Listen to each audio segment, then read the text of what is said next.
अस्सलाम वालेकुम। सियाणे कहंदे भी पराए पैर ते सप लड़िया कंडा दिसदा। बई दूए दा दुख बंदे नूं मखौल लगदा। पता उदों लगदा जदों आप दे सिर ते पैंदी।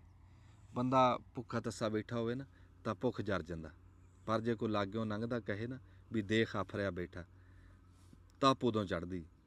सानूं उत्तों आवाज़ां आंदियां बई कणक दे जिमीदार तो इलावा बाकी फसलों के किसान खुश हैं। मैं तुहानूं दसदा भी खुशहाली वाली बंब किद्दां निकली। बई आ बताऊँ एक किसान की फसल आ, ये तो मरला दो मरले लाए होण तां आंढ गुआंढ दे के भी बंदा, पर ये तो असीं ला ही खासे बैठे।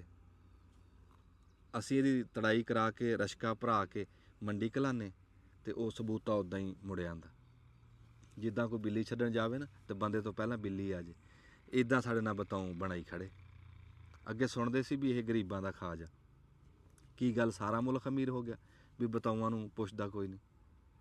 फिर ये आखे जी ये तत्ता हुंदा, मासा भी नहीं तत्ता, भोरा भी नहीं। फिर बंदे समझदे भी खबरे ये जमदा ही काला, ये तां एडे सोहणे फुੱਲ तो बताऊं बनदा। फिर ये सिर्फ उत्तों काला, बंदे समझदे खबरे अंदरों भी काला। आदे ये मन दा साफ, आदे बग्गा पिया।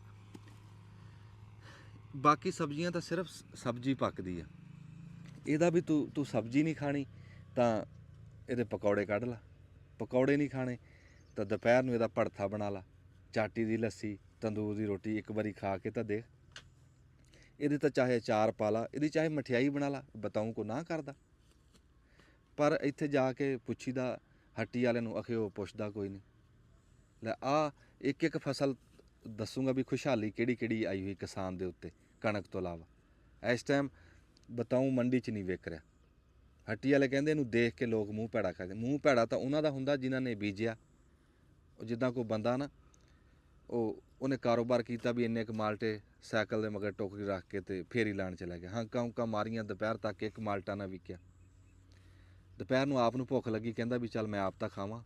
टाली की छां थले सैकल खड़ा के ना तो जो तो लड़ लाया तो वो माल्टे सारे मरझाए पे। तो माल्टे अगे हथ बन के कहंदा कि नहीं विकना ना विको, मूँह तो भैड़ा ना करो।